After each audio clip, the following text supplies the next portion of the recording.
সামনে একটা ভাঙা করে ঘর, চলো ওইখানে যাব ভিক্ষায়। মাথা খারাপ হয়ে গেছে তোমার? যার এত বড় বাড়ি, এত আছে যে তোমাকে দিল না, যার কিছু নেই, ভাঙা ঘর, নিজেরই কিছু নেই, তোমাকে কি দেবে শুনি? আচ্ছা নারো, তোমার কথা শুনে আমি এক জায়গায় এলাম, আমার কথা শুনে তুমি এক জায়গায় চলো। ঠিক আছে চলো। ভাঙা ঘরে দরজার সামনে দাঁড়িয়ে বলছে, কেউ আছো? এক বুড়িমা লাঠিতে ভর করে এসে দাঁড়িয়েছে। কে বাবা তোরা? আমাদেরকে তুমি চিনবে না? বলি বুড়িমা, ঘরে কি কিছু আছে, একটু সেবা দিতে পারো? ঘরে তো কিছু নেই রে বাবা। তাহলে কি হবে, চলে যাব? না না, চলে যাবি কি রে, ঘরে আয়, মা বলে ডেকেছিস। মা বলে যদি কেউ ডাকে, সন্তানের মতো ডেকে একটু আহার তুলে দেওয়ার মতো ক্ষমতাই হতো ভাগিনী মায়ের নেই। আয় না,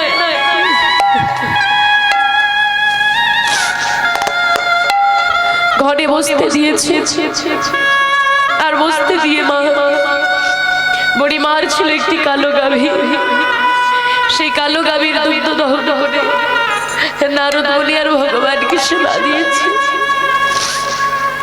সেবা করে নারদ মুনির ক্ষুধা নিবারণ হয়েছে। নারদ মুনি বলছে, প্রভু তোমার লীলা বোঝা বড় দায়। যার ছিল সে দিল না, যার নেই সে দেওয়ার জন্য পাগল। বাস্তব জগৎ তাই দেয়। ভগবান যাকে ধন দিয়েছে তাকে মন দিতে ভুলে গেছে, যাকে মন দিয়েছে তাকে ধন দিতেই ভুলে গেছে। যার সামর্থ্য আছে দেওয়ার, সে দেয় না, আর যার দেওয়ার সামর্থ্য নেই, দেওয়ার জন্য তার অন্তর কাঁদে। বুড়িমার কাছে সেবা নিয়ে এইবার নারদ মুনি আর ভগবান যাই না চলে যাচ্ছে। বুড়িমা বিদায় দাও। বুড়িমা ভগবানের হাতটা ধরে বলছে, কথা দে কোনোদিনে ভুলে যাবি। কিরে মা বলে একবার ডেকে মায়া লাগিয়ে চলে গেলি, কথা দিয়ে যা কোনোদিন ভুলবি না। কথা দিলাম বুড়িমা, কোনোদিন ভুলবো না, আবার আসবি তো? কথা দিয়ে গেলাম আমি, নারদের চোখে এলো জল, কি ভালোবাসা। আরে যেই না বুড়িমা বিদায় দিয়েছে, নারদ মুনি ভগবানের কানে কানে বলছে, প্রভু যার কিছু নেই সে তোমাকে এমন সুন্দর করে সেবা দিল, তুমি তাকে কোনো আশীর্বাদ দেবে না? প্রভু দেব। তাহলে দাও, আশীর্বাদ করি। বুড়িমার নিজের প্রাণের থেকে প্রিয় কালো গাভী, যে কালো গাভীর দুগ্ধ দহন করে আমাদের সেবা দিল, আমরা এই ঘর ছেড়ে বেরিয়ে যাওয়ার সঙ্গে সঙ্গে কালো গাভীটা ছটফট করতে করতে মারা যাবে, মারা যাবে, মারা যাবে। প্রভু তুমি কারে হাসো, কারে কাঁদো, এটা কি আশীর্বাদ হলো প্রভু? তুমি কারে হাসো, কারে কাঁদো, তোমার লীলা বোঝা দাও। হৃদয় দয়াল গৌর তোমার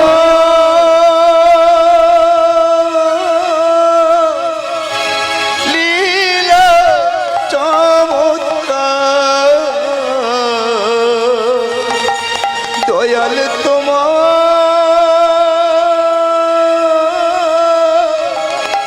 লীলা চমৎকার।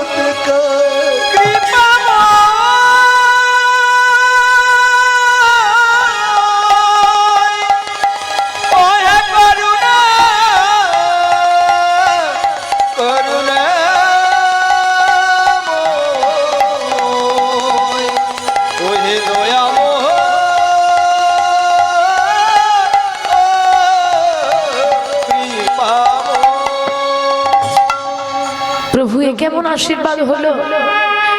ওই কালো গাভীটা যদি মারা যায়, বুড়িমা তো, হ্যাঁ ঠিক ধরেছো, বুড়িমাও আর বাঁচবে না। তুমি এত বড় অন্যায় করতে পারলে না? আমি অন্যায়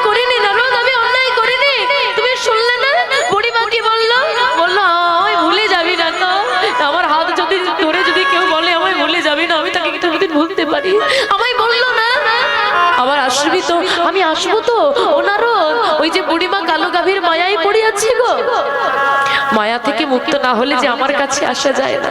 তাই কালো গাভীটা মারা গেলে বুড়িমা মায়া মুক্ত হয়ে যাবে। আর আমি পুষ্পরথ সাজিয়ে রেখেছি, বুড়িমাকে নিয়ে যাব আমার চরণের দাস করব রে দাই হরি প্রভু। তোমার লীলা আমি বুঝতে পারিনি প্রভু, তুমি ধরা দামে কখন কি লীলা খেলা খেলো, তোমার লীলা বোঝা বড় দায় জানো প্রভু, তোমার লীলা বোঝা বড় দায়। দয়াময় এই কি তোমার লীলা, এই কি তোমার লীলা, তাই গৌর হরি হরি বল হরি বল। কৃপা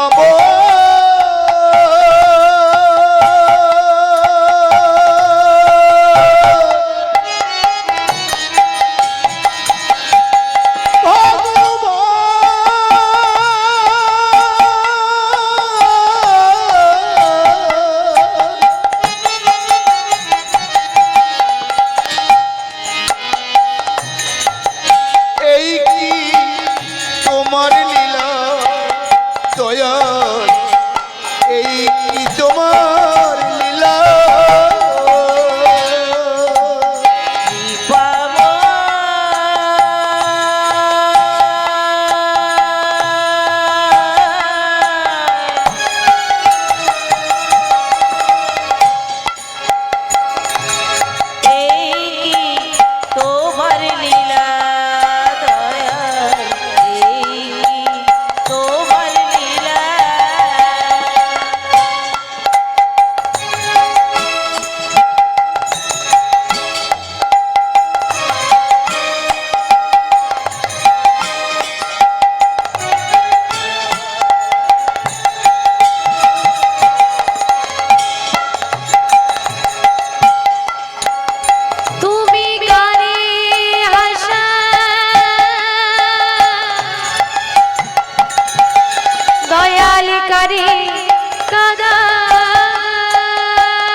কারি করো অবহেলা, এই কি তোমার লীলা দয়াল, তাই গৌরী সীতানাথ হরি হরি বল। কৃপা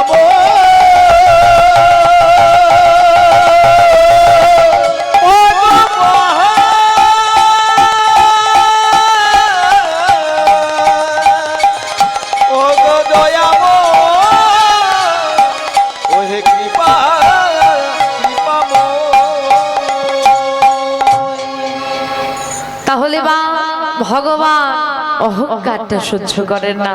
শোনো বাবু, তোমার ভিক্ষার অর্থ নিলে আমি হয়তো ধনী হয়ে যাব, আমার ভগবানের বড় মন্দির হবে, কিন্তু তোমার অর্থে ধনী হলে যদি তোমার মতো অহংকারী হয়ে যায়, আমার মন্দির হবে কিন্তু সেই মন্দিরে আমার গিরিধারী আর থাকবে না। তাই তোমার অর্থ আমি নিতে পারলাম না বাবু। ভিখারি চলে গেলেন। লালা বাবু মনে মনে চিন্তা করছে, আচ্ছা যার ঘরে অহংকার থাকে তার ঘরে ভগবান থাকে না, তার মানে আমার এত বড় জমিদারিতে ভগবান নেই, আমি কোনোদিন ভগবানের কৃপা পাবো না। আর ওই যে আগের ভিখারি বলে গিয়েছিল ভগবানের কৃপা না পেলে নাকি জীবন বৃথা, তাহলে আমার জীবনটা কি বৃথা চলে যাবে। এই কথা চিন্তা করে লালা বাবুর মন হলো উদাস। ফিরে এলেন তিনি জমিদারি বাড়িতে। জমিদারি বাড়িতে ফিরে এসে মন মরা হয়ে তিনি বসে থাকেন। কিছুদিনের মধ্যে আরেকটি দুঃসংবাদ এসে পৌঁছে গেল। কি? লালা বাবুর অন্তরঙ্গ বন্ধু, যাকে লালা বাবু নিজের প্রাণের থেকে বেশি ভালোবাসতেন, নাম হচ্ছে তার জগৎছে। সেই জগৎছে সামান্য একটা জমির কারণে লালা বাবুর নামে হাইকোর্টে মামলা করে দিয়েছে। এমন দুঃসংবাদ শুনে লালা বাবু আরো ভেঙে পড়লেন, চোখে এসে গেল জল। এত ভালো বন্ধুত্বের সম্পর্ক শত্রুতার সম্পর্কে পরিণত হয়ে গেল। কিন্তু মা, যতই মন খারাপ হোক, মামলা হয়েছে যখন, যেতে তোমাকে হবে। তাই প্রভাত কালে আজকে মামলার তারিখ। মন ভালো নেই, মেজাজটাও ভালো নেই। তিনি সকাল বেলায় উঠে মামলায় চলে গেলেন। মামলা থেকে ফিরতে প্রায় সন্ধে হব। এমন সময় সন্ধে বেলা লালা বাবুর জমিদারি বাড়িতে একটা 7 বছরের মেয়ে, কাজের মেয়ে, দাসী, মেয়েটার নাম হলো সুমতি। সুমতি নামটাই যার সুমতি, তার মতি গতি কেমন মায়েদেরকে আর বোঝাতে হবে? সারাক্ষণ মুখে কৃষ্ণ নাম গায় আর লালা বাবুর বাড়িতে কাজ করে। এই সুমতির সন্ধ্যাবেলার কাজ হলো লালা বাবুর বাড়ি, লালা বাবু যে ঘরটায় থাকতেন সেই ঘরটা পরিষ্কার করে দেওয়া। আর লালা বাবু যে পালঙ্কটাই শয়ন করতেন, পালঙ্কটা হলো কিসের? সোনা। সোনার পালঙ্কের ওপর নরম বিছানাটা করে দেওয়ার দায়িত্ব, কাজটা হচ্ছে সুমতি। তাই সেই সন্ধ্যাবেলা প্রতিদিন যা করে, আজকেও সেই কাজটা সে করছে আর মুখে ওই নাম গাইছে, জয় গুরু গৌরাঙ্গ তুমি শ্রী রাধা মাধব ব্রহ্ম নারায়ণ হরে কৃষ্ণ না। জয় গুরু গৌরাঙ্গ শ্রী রাধা মাধব ব্রহ্ম নারায়ণ হরে কৃষ্ণ নাম। জয় গুরু গৌরাঙ্গ শ্রী রাধা মাধব ব্রহ্ম নারায়ণ হরে কৃষ্ণ নাম। হরে কৃষ্ণ নামে তোমরা লহয়া বীরা, হরে কৃষ্ণ নামে তোমরা জপয়া বীরা। হরে কৃষ্ণ নাম তোমরা লহো বিরাম, হরে কৃষ্ণ নাম তোমরা জপয়া বিরাম। হরে কৃষ্ণ নাম তোমরা লহো বিরাম, হরে কৃষ্ণ নাম তোমরা জপ বিরাম। জয় গুরু গৌরাঙ্গ শ্রী রাধা মাধব ব্রহ্ম নারায়ণ। জয় গুরু হরি হরি হরি বল। গৌরাঙ্গ শ্রী রাধা মাধব ব্রহ্ম নারায়ণ হরে কৃষ্ণ নাম। জয় গুরু গৌরাঙ্গ শ্রী রাধা মাধব ব্রহ্ম নারায়ণ হরে কৃষ্ণ নাম। জয় গুরু গৌরাঙ্গ শ্রী রাধা মাধব ব্রহ্ম নারায়ণ হরে কৃষ্ণ নাম। ভক্তমণ্ডলী চরণে একটি নিবেদন। আজকে যিনি ভোগ দান করেছেন অস্মিকা বাগ, ওনার পিতা হলেন চন্দন বাগ, মাতা হলেন সৌমিকা বাগ, দাদু দিলীপ বাগ, ঠাকুমা শিখা বাগ মহাশয়া। তো ওনারা আজকের এই ভোগের দানটা করেছেন। আপনারা সবাই মিলে ওনাদের আশীর্বাদ করুন, যেন ভগবানের কৃপা হয়, তারা সবাই সুস্থ থাকে এবং ভগবানের চরণে তাদের যেন মতি হয়। তাই তাদের মঙ্গল করতে সবাই মিলে একবার আমার সঙ্গে বলুন, শ্রী গুরু নিতাই গৌর শ্বেতানাথ প্রেমানন্দে হরি বল। আমা সুমতি আজকে, আচ্ছা মাইরা সবাই ভোগ নিয়ে কিন্তু যাবেন, হ্যাঁ প্রসাদ নিয়ে তবে যাবেন। আজকে সুমতি বিছানাটা করতে করতে হঠাৎ, ছোট্ট মেয়ে তো, তার মনের মধ্যে একটা কথা জেগেছে। কথাটা হলো এই যে সুন্দর সোনার পালঙ্ক, মানে তৎকালীন সময়ে পালঙ্ক কথাটা মাথা থেকে বার করে দেয়। 250 বছর আগে কার ঘরে পালঙ্ক ছিল বাবু? হ্যাঁ, মাটিতে শয়ন করা, তার উপর আবার সোনার পালঙ্ক। মনে মনে ভাবছে পালঙ্কই তো চোখে দেখি না, কিন্তু এমন ভাগ্য দেখো আমার, সোনার পালঙ্কের উপর নরম বিছানা প্রতিদিন আমি করে দিই, কিন্তু সেই পালঙ্কে কোনোদিন শয়ন করার সৌভাগ্য আমার হয় না। আজকে তো বাবু বাড়িতে নেই, মামলায় গেছে, এতক্ষণ যখন ফেরেননি মনে হয় না এখন ফিরবে। তাই একটু যদি আমি শয়ন করে দেখি। ও মা, তোমরা আবার কাউকে বলে দেবে না তো? বলে দেবে না? ঠিক করে বলে দেবে না তো? দিদি তোমাকে বলছি আপন ভেবে, তুমি যেন কাউকে বলে দিও না। হ্যাঁ, আমি আবার তোর কষ্টের কথা কাউকে বলি? বল কি হয়েছে? আমার কাছে বলতো, আমার কাছে বলবি না, কার কাছে বলবি? ওই যেই না বিশ্বাস করে বলে দেওয়া। হ্যাঁ গো, কতখান গোপন থাক বহারি দুঃখ রে তোর। হ্যাঁ, আমি এবার উঠি, মেয়েটা স্কুলে যাবে, বুঝলি? ওই যে ওই উঠে পাশের বাড়ি দরজা পর্যন্ত যেতে যতটুকু সময়, জানো দিদি, ব্যাস শুরু হয়ে গেল। আর বলে দেওয়ার পর কি বলবে জানো? এই দেখো, তোমাকে বিশ্বাস করে বললাম, তুমি যেন কাউকে বলো না। এই করতে করতে গ্রাম শুদ্ধ লোক জেনে যায়, কিন্তু কথা ওই একটাই, তোমাকে বিশ্বাস করে বললাম, তুমি যেন কাউকে, খবর কিন্তু গোটা গ্রাম হয়ে গেছে, তুমি কাউকে বলো না। তা তোমাদেরকে বিশ্বাস করে একটু মুশকিল আছে, বুঝলে তো? তা কাউকে বলো না। হ্যাঁ, আমি একটু শয়ন করি। আর ওই সোনার পালঙ্কের উপর সুমতি যেই না শয়ন করেছি, ওমা নরম বিছানা, সোনার পালঙ্ক, তা কি হবে গো? আর তোমাদের কি হচ্ছে? ঘুম পাচ্ছে? আমাইরা ঘুম পাচ্ছে? এত ঘুম? বলি যে ঘুমের চিন্তা করছো, হ্যাঁ, একদিন এমন ঘুমের কোলে ঢলে পড়বে যার কোনো সকালই হবে। কত ঘুমবি, ঘুমো না, তাই না? বাড়ি যাওয়ার বড় তারা, বাড়ি যাবে। এই যে অমাইরা বাড়ি যাবে, বাড়ি যাবে। এই দিকের গুলো না হ্যাঁ বলছে, ওই পাশের গুলো একদম চুপচাপ। বলে যেতে তো হবে, এখন ঘাড় নাড়া যাবে না। আগে থেকে এসে পেছন দিকে বসেছি, সামনের দিকে যাইনি, উঠে চলে যাবো বলে। অনেকক্ষণ মায়েরা এসেছেন, এটাও বুঝতে পারছি, ঠান্ডাটাও যা পড়েছে। মায়েরা বাড়ি যাবে, খুব তাড়াতাড়ি বাড়ি ফিরতে হবে, চিন্তা আছে। করো, কখন চিন্তা করবে? তাড়াতাড়ি বাড়ি যাও, তাড়াতাড়ি বাড়ি যাওয়ার চিন্তা করো, তাড়াতাড়ি বাড়ি যাওয়ার চিন্তা। এটা তো ভাড়া বাড়ি, বলি এই বাড়ি যাওয়ার এত চিন্তা করে লাভ নেই। সেই বাড়ি তাড়াতাড়ি ফিরতে হবে, তার চিন্তাটা কবে করবে? নিতাই গৌর হরি বল, হরি বল। আমাইরা এই যে তোমাদেরকে হাত তোলাচ্ছি, ভালো লাগছে? ভালো লাগছে? ঠিক করে বলো হ্যাঁ কি না?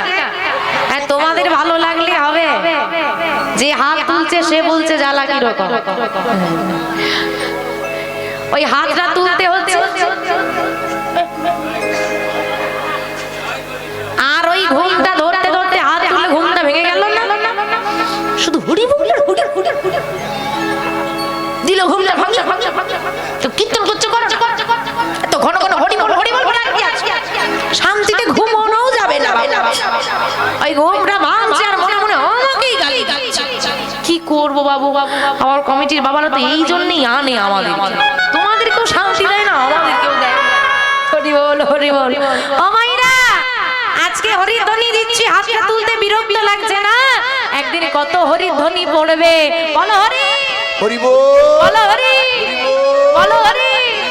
সবাই হাত তুলবে, তুমি হাত তুলতে চাইবে আর তুলতে পারবে না। নিতাই গৌর হরি হরি। তাই এখন থেকে তুলে নাও, যেন শেষের দিনে গিয়ে তুলতে না পেরে আর আফসোস না হয়। আজকে সুমতি বাবা যেই না শয়ন করলো, তোমরা হাত তুলছো, ঘুম ভাঙছে। সুমতিকে তো হরিধ্বনি দেওয়ানোর কেউ নেই, যদি একবার দিয়ে দিত তাহলে বিপদটা কেটে যেত। আর কিছুক্ষণের মধ্যেই মেয়েটা ঘুমিয়ে পড়েছে, সারাদিন কাজ করেছে তো ক্লান্ত। আর যেই না ঘুমিয়ে পড়া, আসবি তো আই লালা বাবু সেই মুহূর্তে এসে হাজির। সারাদিনে যাতায়াতের পর শরীরটা ক্লান্ত আর ভালো লাগছে না, বিশ্রাম নেওয়ার জন্য তিনি যেই না নিজ কক্ষে প্রবেশ করেছে, দেখছে নিজের ঘরের কাজের মেয়েটা নোংরা পোশাক পরে লালা বাবুর সেই সোনার পালঙ্কের উপর ঘুমিয়ে আছে। প্রধানিত হয়ে লালা বাবু চিৎকার করে বলে উঠলেন, এই সুমতি, কি করছিস? কি তুই এত বড় স্পর্ধা তোর? তুই সোনার পালঙ্কের উপর ঘুমাচ্ছিস? প্রহরী, আয় প্রহরী, কোথায় গেলি তোরা? তাড়াতাড়ি আয়, এই মেয়েটাকে আমার দু চোখের সামনে থেকে ধরে নিয়ে যা। ধরে নিয়ে গিয়ে 30 আঘাত কর, ওকে বুঝিয়ে দে মালিকের বিছানায় ঘুমালে তার কি সাজা হতে পারে। সুমতির ঘুম ভেঙেছে, ভয়ে থরথর করে কাঁপছে। সোনার পালঙ্ক থেকে নেমে এলো সুমতি লালা বাবুর সামনে দাঁড়িয়ে ভয়ে থরথর করে কাঁপছে, দুটো চোখ দিয়ে অশ্রু বাড়ি নেমে এলো আর কাঁপতে কাঁপতে কাঁপতে কাঁপতে হাসছে। এই, তুই আমার দিকে তাকিয়ে একবার হাসছিস একবার কাঁদছিস, আমার সঙ্গে মস্করা করছিস, মজা করছিস তুই আমার সঙ্গে? অপরাধ করলি, সাজা দিলাম, তুই আমার সঙ্গে মজা করছিস? না বাবু, আমি রসিকতা করছি না, আমি মজা করছি না। তাহলে তুই হাসলি কেন? কেন হাসলি তুই? বাবু, সত্যি তো তুমি আমার মালিক, আমি তোমার দাসী। দাসী হয়ে মালিকের বিছানায় ঘুমিয়ে পড়াটা বড় অপরাধ। আর তুমি আমার যোগ্য অপরাধের যোগ্য সাজা দিয়েছো। কি সাজা? আমাইরা কি সাজা? 30 ঘা বেত্রাঘাত। ওই 7 বছরের মেয়েটাকে যদি 30 ঘা বেত্রাঘাত করা হয়, মেয়েটার কি হবে বুঝতে পারছেন না? বাঁচবে সে? সুমতি বলছে 10 মিনিট ঘুমালাম ওই সোনার পালঙ্কে, তার জন্য এত বড় সাজা হলো? না না না, বেশ করেছেন, বেশ করেছেন, আমার সাজা হওয়াই উচিত। যোগ্য অপরাধের যোগ্য সাজা হলো, তাই হাসলাম। লালা বাবু কিন্তু ভুলটা বুঝতে পারলেন। তাই তুই হাসলি? হ্যাঁ বাবু। তাহলে তুই কাঁদলি কেন? হাসলি যদি আবার কাঁদলি কেন? ওটা আমি বলতে পারবো না। বলতে পারবো না মানে? তুই হাসলি কেন বলতে পারলি, তুই কাঁদলি কেন বলতে পারবি না? বল বল বল, চুপ করে থাকিস না, বল তুই কাঁদলি কেন? কাঁদলি কেন? কাঁদলি কেন? বল তুই কাঁদলি কেন? বল বল ও সুমতি, কাঁদলি কেন? বল বল ও সুমতি, কাঁদলি কেন? বল ও সুমতি, কাঁদলি কেন? কি হলো? চুপ করে দাঁড়িয়ে আছিস কেন? বল তুই কাঁদলি কেন? বাবু, আমি কাঁদলাম কেন বললে? তুমি আবার কাঁদবে না তো? আমি কাঁদলাম কেন বললে? তোমার চোখে জল আসবে না তো? না না না, আমি কাঁদবো না, আমার চোখে জল আসবে না। তোমার কষ্ট হবে না তো? না, আমার কোনো কষ্ট হবে না। বল বল তুই কাঁদলি কেন? আচ্ছা বাবু, তুমি আমার মালিক, আমি তোমার দাসী। আর দাসী হয়ে এই সোনার পালঙ্কে ঘুমিয়ে আমি অপরাধ করেছি, যার জন্য তুমি আমাকে 30 ঘা বেত্রাঘাতের সাজা দিয়েছো। আচ্ছা বাবু, তুমি তো আমার মালিক, তুমি কি জগতের সবার মালিক? কি সবার মালিক? সবার মালিক কি? দয়াময় হলেন সবার মালিক, তিনি সবার মালিক। গোবিন্দ হলেন আমাদের আদি গোবিন্দ, তিনি সবার মালিক। ও, তিনি কি আপনারও মালিক বাবু? হ্যাঁ হ্যাঁ, আমারও মালিক। আচ্ছা বাবু, তোমারও তাহলে মালিক আছে?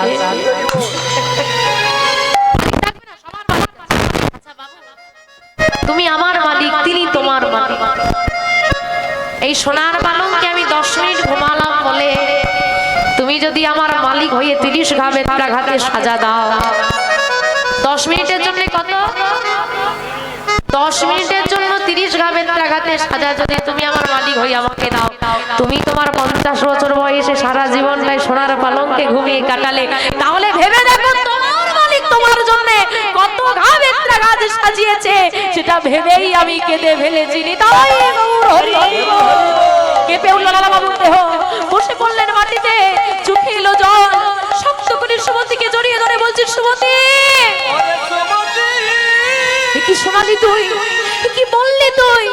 হরি সুমতি, এতদিন আমি বুঝতে পারিনি, আমি কোন অন্ধকারে ছিলাম, যেটা তুই এতটুকু বয়সে বুঝেছিস, আমি এত বড় হয়ে বুঝতে পারিনি রে।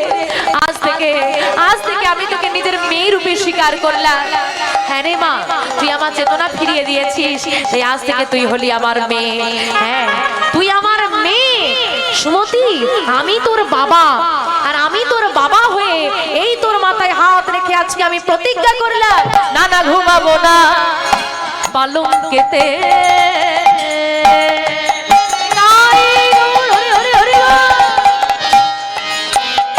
আমি এই করিলাম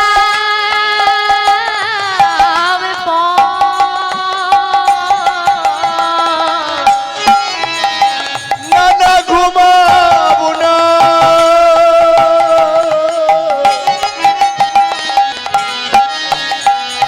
এই পালঙ্কেতে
ঘুমাবো নাই, তোর মাথায় হাত দিয়ে আমি প্রতিজ্ঞা করলাম রে মা, পরিত্যাগ হলে জমিদারের সোনার পালঙ্ক, শয়ন করেন মাটিতে। বিষয় আশয় ধন সম্পদ জমিদারি কিছুই তার আর ভালো লাগে না। দিবা রাত্রি যেন কোনো এক অজানা চিন্তায় নিমগ্ন তিনি। কাচারি ঘরে যান না, হিসেব পত্র করেন না, জমিদারি কাজ তিনি বন্ধ করে দিয়েছেন। একদিন স্ত্রী কাত্যায়নী দেবী ডেকে বললেন, স্বামী, জীবন জোয়ার ভাটা, এখানে সুখ দুঃখ লেগেই থাকে, তা বলে পথ চলা কি থামিয়ে দিলে হবে? আমাদের জীবনে অনেক কিছু ঘটে যায়, কিন্তু তার কারণে থেমে থাকার অনুমতি কারণ নেই। তোমাকে এগোতে হবে। আমরা জানি সামনে এগোলে বড় বিপদ, তবুও তুমি থামতে পারবে না, তোমাকে এগোতে হবে। তুমি জেনে শুনেও কোনোভাবেই থেমে যেতে পারবে না। গোবিন্দের কাছে শুধু এইটুকু প্রার্থনা, কষ্ট দাও, দুঃখ দাও, যন্ত্রণা দাও, ব্যথা দাও, তোমার যেটা ভালো মনে হয় তুমি সেটাই দিও, কিন্তু সেটাকে সহ্য করে নেওয়ার মতো ক্ষমতাটা আমাকে দিও, শুধু এইটুকু প্রার্থনা। কারণ তুমি যদি মন্দিরে গিয়ে ভগবানকে বলো আমাকে সুখ দাও, আমাকে ভালো রাখো, সব দিন ভালো থাকা যায় না। বিপদে মনে রক্ষা করো রহে মোর প্রার্থনা, বিপদে যেন না করি ভয়। দুঃখ তাপে ব্যথিত চিত্তে নাহি বাঁধিলে সান্ত্বনা, দুঃখ যেন করতে পারি জয়। হয়ে উঠুক এই মূল মন্ত্র আমাদের জীবনের সবার।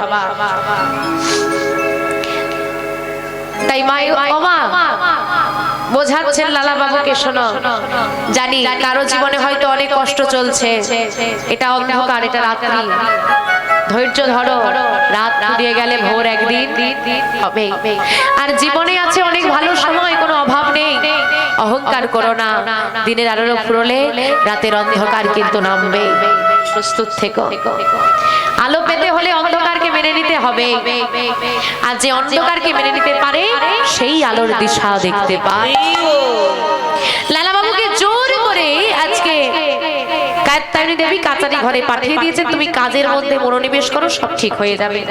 পালকিতে যেতে আজকে ভালো লাগছে না, হাঁটতে হাঁটতে লালা বাবু এলেন কাচারি ঘরে। কাচারি ঘরে এসে হিসেব পত্র নিয়ে বসেছেন। কাচারি ঘর মানে যে ঘরটায় জমিদারদের কাজ হতো, হিসেব পত্র করা, সভা বসা।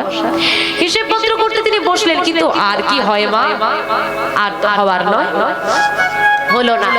বেলা গড়িয়ে গেল, লালাবাবু বিরক্ত হয়ে বললেন, আমার এখানে ভালো লাগছে না, চলো সবাই আমরা আবার জমিদারি বাড়িতে ফিরে যাই। জমিদারের নির্দেশ মতো প্রহরীরা লালাবাবুকে নিয়ে হাঁটতে হাঁটতে পথে ফিরে যাচ্ছেন। বিকেল হয়ে গেছে, সুন্দর পরিবেশ, হাঁটতে হাঁটতে লালাবাবু যাচ্ছেন। এমন সময় পথের ধারে একজন ছোট্ট রজক কন্যা, রজক মানে এখন রজক কাদেরকে বলে? ধোপা, কাপড় পরিষ্কার করে যারা, ধোপাদের একটা মেয়ে, ছোট্ট মেয়ে, 5 বছর বয়স, কি মিষ্টি দেখতে, কি মিষ্টি তার কণ্ঠস্বর। সেদিক ওদিক ছোটাছুটি করছে আর চিৎকার করে বলছে, বাবা, ও বাবা, কোথায় গেলে তুমি? কখন থেকে বাবাকে খুঁজছি, বাবা সারাই দিচ্ছে না। ও বাবা, চিৎকার করে তার বাবাকে খুঁজছে, বাবাকে খুঁজে না পেয়ে মেয়েটা বড় বিরক্ত হয়ে গেছে। এটা দেখে লালা বাবুর মনটা ভালো হয়ে গেছে, কি মিষ্টি মেয়েটা দেখেছে। দেখতে দেখতে তিনি চলে যাচ্ছেন, মেয়েটা হঠাৎ ছুটে এলো। ছুটে এসে ওই বৃক্ষতলে বসে থাকা একজন ব্যক্তির কাছে দাঁড়িয়ে বলছে, ও বাবা, তখন থেকে ডাকছি, শুনতে পাচ্ছ না? সাড়া দিচ্ছ না কেন তুমি? ডাকছিস মা, অনেক থেকে ডাকছি। কেন ডাকছিস? কেন ডাকছি জানো? ও বাবা, তাকিয়ে দেখো, বেলা যে বয়ে যায়, বাসনায় আগুন দেবে না? ও বাবা, বেলা যে বয়ে যায়,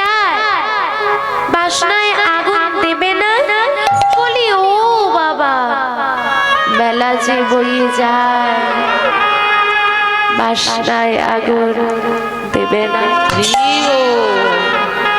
আমার বাসনা কাকে বলে? হ্যাঁ, কলা বাসনা। কলা গাছের খোসাটাকে বলা হয় বাসনা। বাসনায় আগুন দিতে বলেছে কেন? ধোপাদের মেয়ে তো। এখনকার দিনে আমরা জামা কাপড় পরিষ্কার করি, সার্ফ সাবান ডিটারজেন্ট বহু কিছু ব্যবহার করি, তৎকালীন সময়ে ছিল না।